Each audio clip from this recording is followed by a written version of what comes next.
Words now from the larger sentence elements to the smaller elements of words, word choice.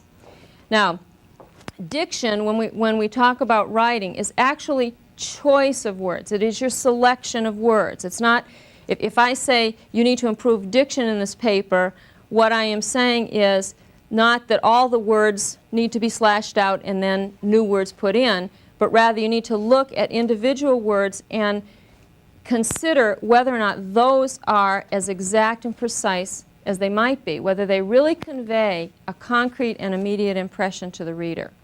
Okay? Diction is what underlies style. When I say you have a good style or a fluent style, often what I'm referring to is your word choice. There's something special about the exact vocabulary you use within the paper to convey the idea. Now, obviously from what I'm saying, word choice is something that develops through practice and education. It's not something that we automatically are able to do, that writers have to work on this, much as I suppose a carpenter has to work on learning exactly how to shave a piece of wood or how to hammer a nail so that he doesn't damage the wood. So a writer working with the smallest item, which is words, learns how to craft those words within the context of his paper. The two pitfalls to avoid are in categories. Generic words and utility words are the types of words you want to avoid at all cost. And when we start to list them, you'll wonder why, because they look pretty innocent.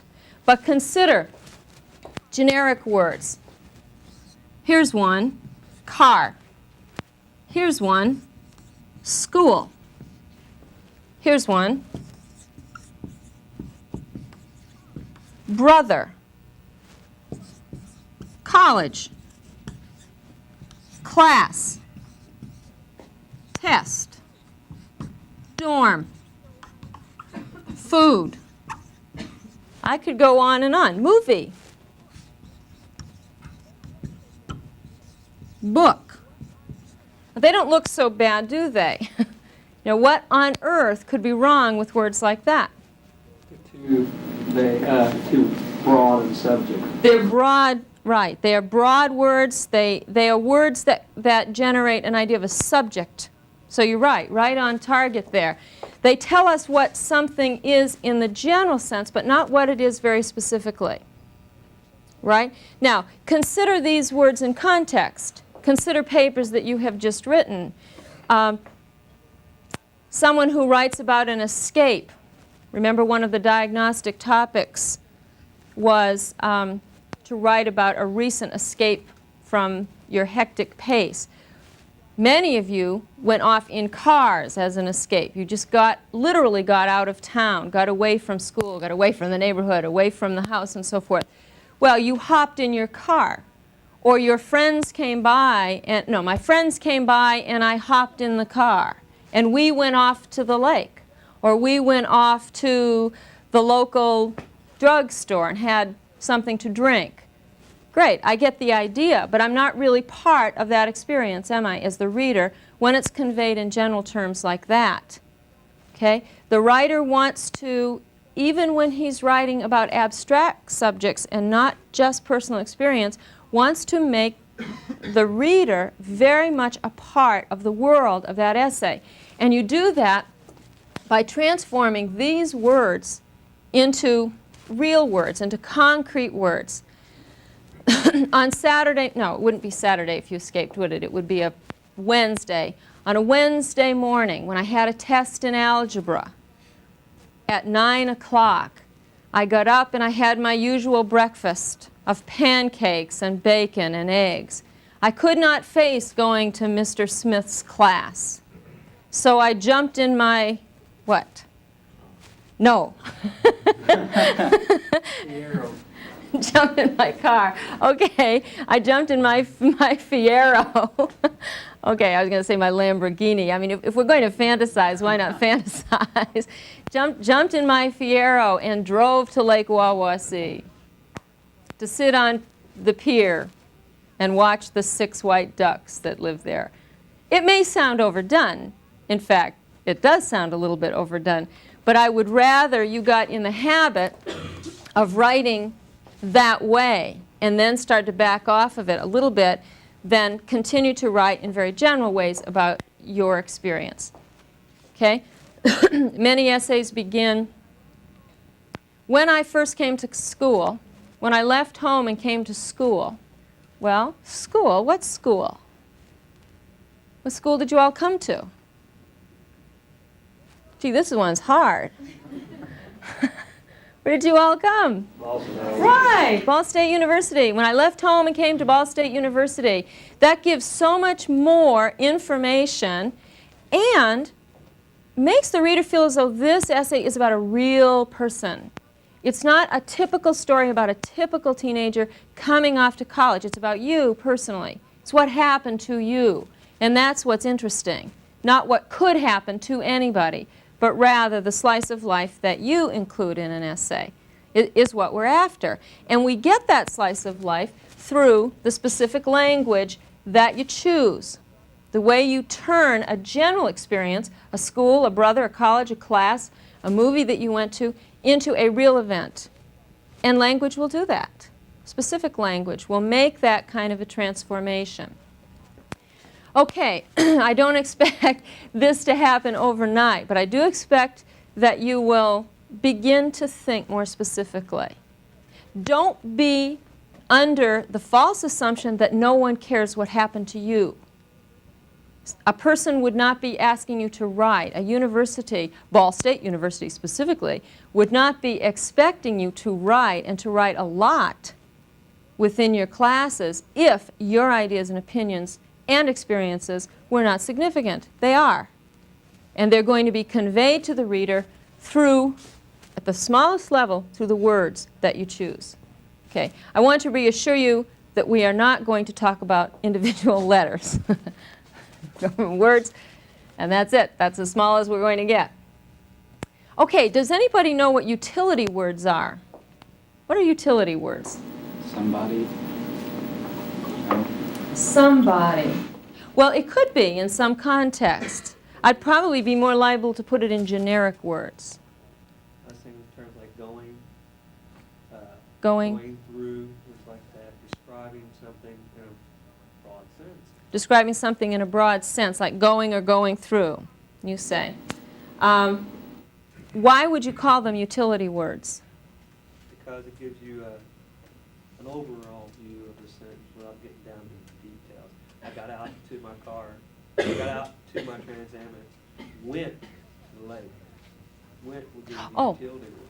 Okay, he has said I got out to my car. Then he, of course, changed that to Trans Am because already I've raised his consciousness, and went to the lake. And he's seeing the verbs as utility words. So he has gotten the idea from the word utility that it's something useful in the sentence. Well, it is useful in the sentence, but only if you are rushing and not considering the words as carefully as you might. The utility words are not positive words, and we do need the verbs in a sentence. Okay? Utility words are words that we use. They come in handy when we can't think of anything else to say. If I say, I had a wonderful weekend, the utility word is wonderful. If I say, oh boy, is she a good student, the utility word is good. Okay? If I say, back to this Mr. Smith, Mr. Smith gave an awful test in chemistry. Awful is the utility word. I had a lousy date on Friday. Okay? The weather is miserable today. And perhaps the most favorite of all utility words, beautiful. Boy, was she beautiful in that movie. Utility words, they're useful. They come in handy. But what's the problem with them? Tony?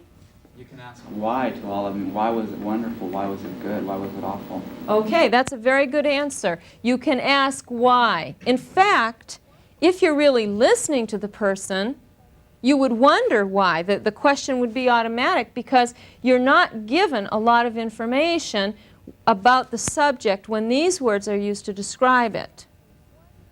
If I say, I had a wonderful time this weekend, what do you know about my weekend? But you enjoyed it, we didn't know what you did. Exactly. You know that I enjoyed it, but you don't know what I did. Elizabeth? Because, and then went on to say, then would it be all right to use it? It would improve. If you said, I had a wonderful weekend because, and then listed the reasons, yes, you would start to improve it, because what you would do would bring wonderful into focus. Okay? But there are more efficient ways of doing that, more economical ways. Now, consider the problem with wonderful. Here I am, an English teacher, right? My degrees are in English. I love my job. I always did well in English.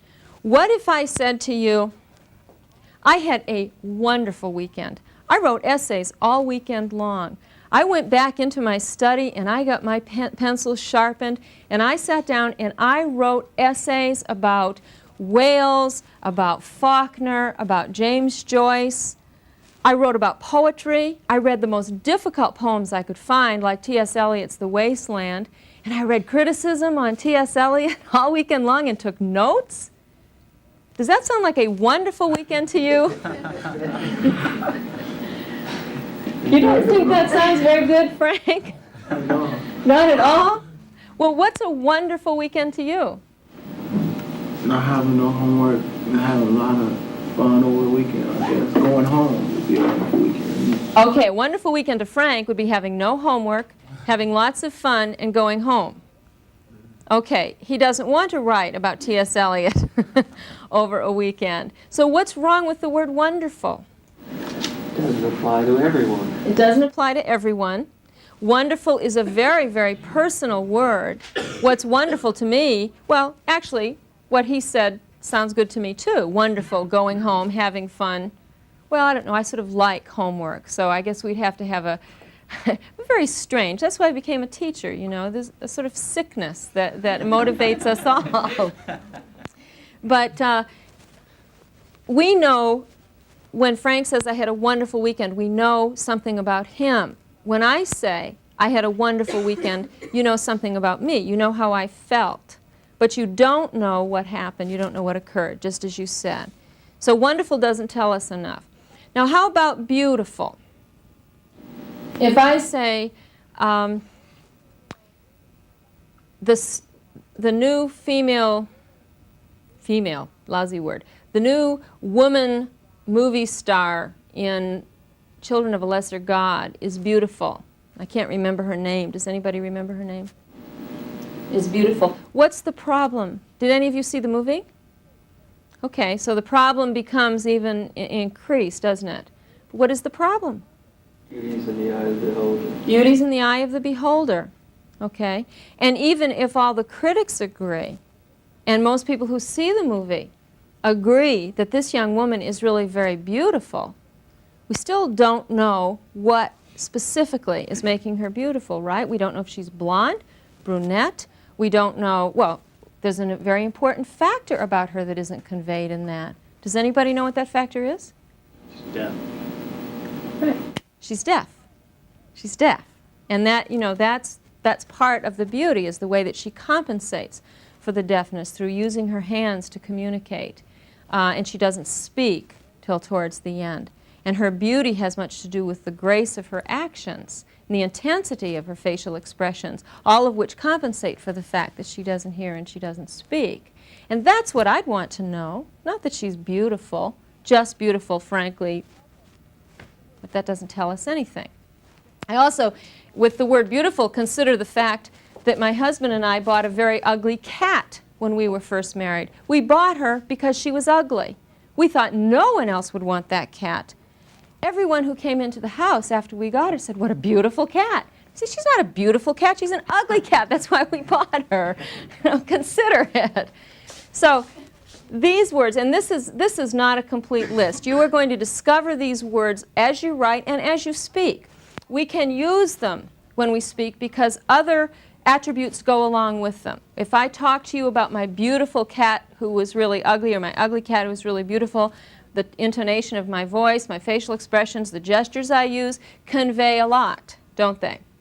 And maybe I am talking about the emotional content of the experience more than the specific physical characteristics of the cat, so that I don't need more precise diction when I speak. But when we write, we're not there.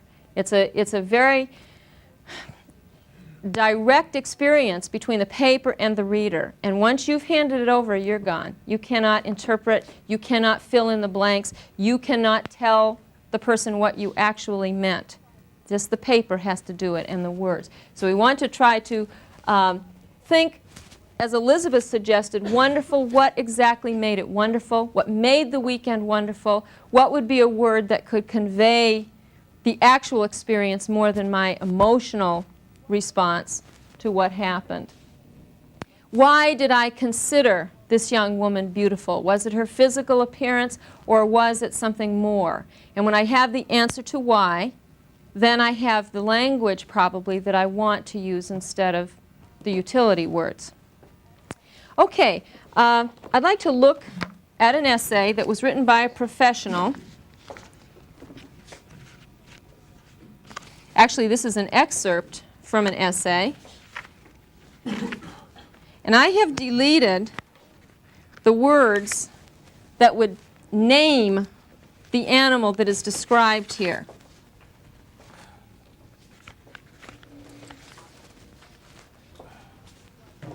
I would like you, as we read it, to identify what the animal is and to isolate the specific words in this paragraph that tell us what that animal is. Okay, hardly larger than a powder puff. He crouches on the rug and watches a fleck of lint. His little blue eyes are bright, and presently his haunches tense and tremble. The tiny body shivers in an ague of excitement.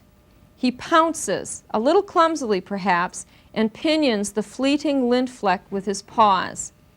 In the fractional second of that lunge, the 10 small needles of his claws have shot from their sheaths of flesh and muscle. It is a good game, but it is not an idle one. It is his introduction into the ancient ritual of the kill. Those queer little stiff-legged rushings and prancings are the heritage of an old death dance, and those jerkings of his hind legs as he rolls on his back are the preparation for that day when, in desperate conflict with a beast bigger than himself, he will win the fight by the time-old technique of disembowelment. Even now, in his early infancy, he is wholly and inalienably a what? Cat. Right. This is describing a kitten. Very good. Good job. Who is going to be a cat.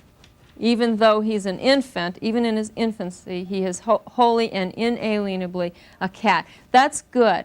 We can really compliment the author on his description if he can create an image so clear that without telling us specifically what we have, we know. What are the words that tell you? I know it's going to be the collection of the words that finally make the image of a kitten, but what specific ones add up to that sum? Crouches starts it off. Okay. Powder puff does for you, I Tony? knew what it was when I read that. Okay. Powder puff. Kittens are very small, fuzzy, right, and very light. And crouches. Why crouches, Robert? Very few animals do that, except feline species. The dog never crouches, he's more or less stalks. Good, excellent. Good word choice. He said that cats, the feline species tend to crouch Get down low. while hunting, to get low. But a dog, what was the word you used? Stalks. A dog stalks. And that's excellent word choice, making a division there where the image that you have is translated into language, and then that language conveys the image back, doesn't it? So crouches gives us an image. Stock gives us an image. The two animals do the different things, and the word choice applies one to the other. Okay, what else? What other? Tony? Eyes are bright. Okay. You can see a kitten's face when he's looking at something like that, and he's got his eyes wide open. Right, very good. The kitten has bright eyes, he says. The blue eyes are bright. There does seem to be in a kitten, in that round face, enormous eyes that seem out of proportion. Is that true of puppies? Yes. Is it true of puppies? Certain breeds, yes, Cocker Spaniels especially. Cocker Spaniels have big eyes? Do they have blue eyes when they're born too? Most I've ever seen have been brown. Brown eyes at birth? These kittens always have blue eyes. They're closed and then they slowly open and they are bright blue. What else? 10 small needles. 10 small needles, right. Now that has to be the giveaway. What other animal has little claws that are as sharp as a kitten's? And needles is a perfect word, isn't it? Needles, he doesn't even have to say claws right there, or toenails or anything of that nature, just needles will do it. Nothing feels quite like a kitten's needles in your hand when you're playing with them. Okay, and we have, obviously the rest of the images add up too, and we have an image of action. Those queer little stiff-legged rushings and prancings. You can imagine a kitten doing that, the way they... I think that this image gives us that Halloween symbol of the black cat, you know, just with the legs stiff and the back arched. Can you imagine that? Kind of in the threatening pose. Okay, very good.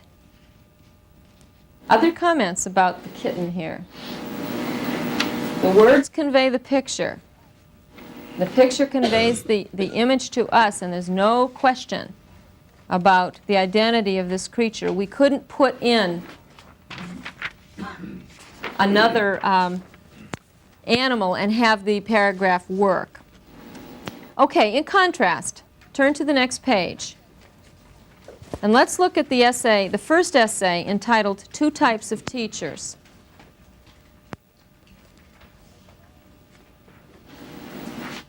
A friendly teacher creates a welcoming and calm atmosphere. Students can relax and learn without being pressured. The student also feels as though the teacher cares, and then he begins to care about learning. Although there are many friendly teachers, there are just as many unfriendly ones. In the presence of an unfriendly teacher, students feel pressured and tense.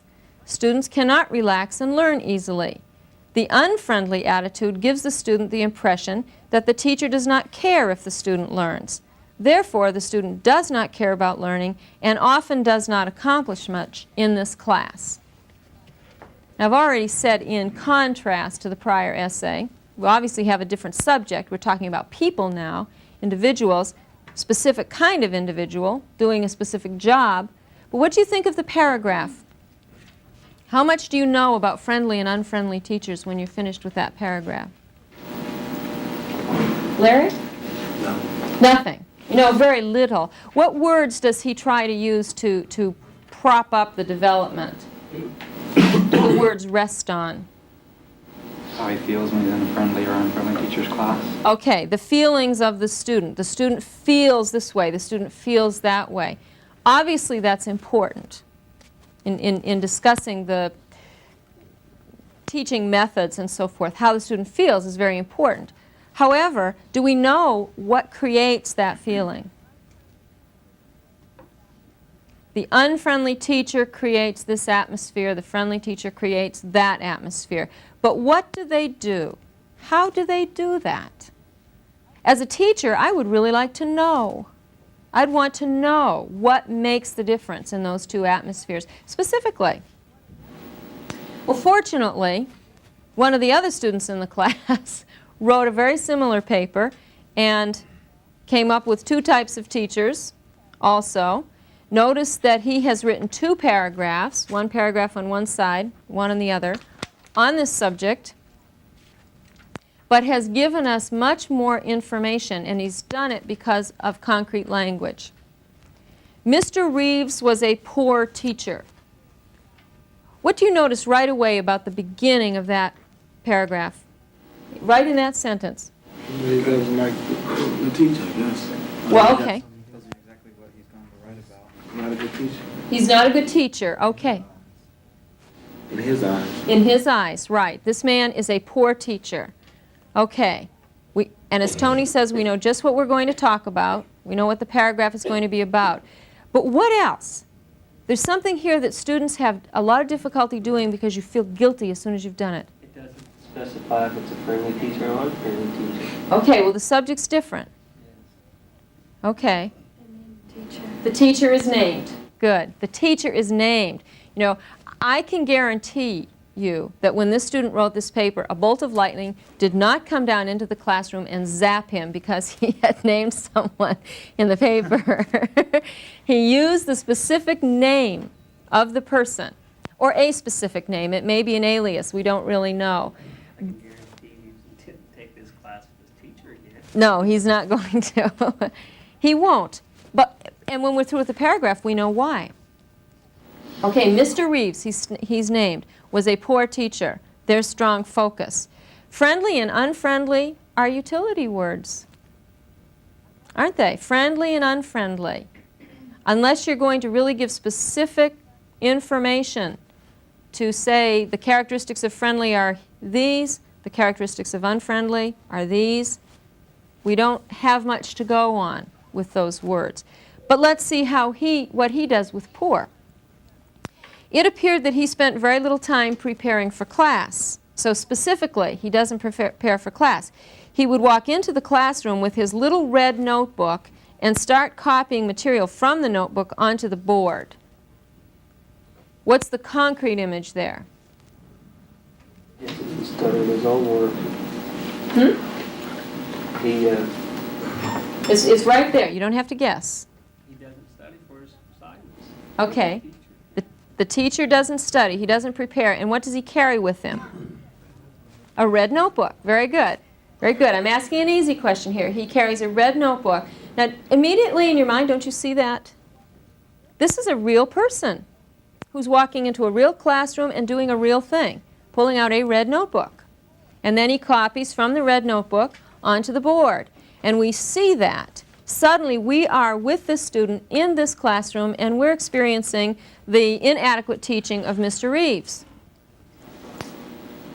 He presented the material very dryly. He never merged the topic into a field high school students could relate to, like showing the parallel between two early nations about to go to war, with conflicts between the United States and Russia. The student would like to see relationships drawn, and this teacher doesn't do it. Wandering off the subject of history, Mr. Reeves would discuss aimlessly subjects like football or natural foods.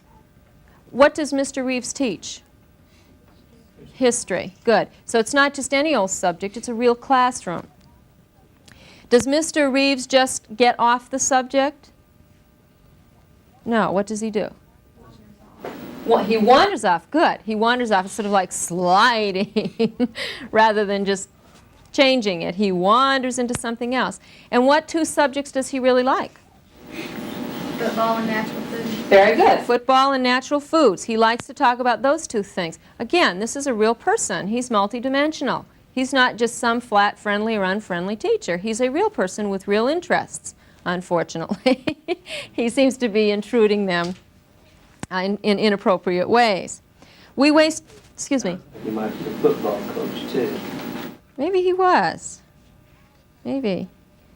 We wasted many hours on these subjects when we should have been discussing history. In addition to his rambling, Mr. Reeves had an even worse habit.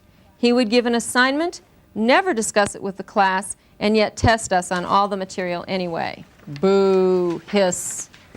Okay, second paragraph of this paper. Unlike Mr. Reeves, Mr. Fordyce was the most effective teacher I have ever had. So what's the word that describes Fordyce? Effective. Okay. A little bit more precise here than friendly or unfriendly. This man knew all the physics formulas by heart. What's the subject that he teaches? Physics. Physics. Good. He taught from his head rather than from his notes. Now, what's that a reference to? Red notebooks. The red notebook. Good. Very good. He knew his subject so well that he could relate it to the students through common experiences related to physics. He told us how a thermocouple is used in the thermostat, how adding a wetting agent to water could make ducklings at the duck pool at the common street fair sink, and how formulas for angular velocity can easily be applied to finding the necessary speed for a roller coaster to keep it on the track during a loop. 4 examples that are very specific about the way that Mr. Fordyce made physics very accessible and understandable and pertinent to these kids. That sounds effective to me. Does it to you? Okay. He's drawing the word effective very precisely with the examples that demonstrate the answer why. Why effective? What did he do? Well, this is what he did. And I can read that and say, yes, he was effective. This is great. Mr. Fordyce would work problems with his students in class, and only those kinds of problems would be on his tests. What does that go back to? So we never discussed assignments. Right. Mr. Reeves never discussed assignments. So now we have a specific area where Mr. Fordyce is superior. Mr. Fordyce was a teacher who made students want to learn because his subject was still so interesting to him. Okay. Now, I understand that it's difficult, especially to read these two and to see the first one about Mr. Reeves, know that it's negative, and still evaluate the paragraph highly, to maybe feel a little bit uncomfortable about how frank the student was in his criticism of the teacher. That's okay. He supported this. He seems objective. He's not saying, this was a lousy teacher and I really hated him and he hated me and I never was so miserable in my life as during the hours I spent in his class. It isn't some kind of visceral reaction to the man. It's sort of an analytical approach to his teaching, giving very specific examples. And he does develop the word poor teacher, or the phrase poor teacher, through his specific examples. It is concrete and it is superior to the first paragraph because of that. The two together give us a lot more information than the one paragraph on friendly and unfriendly teachers. Right?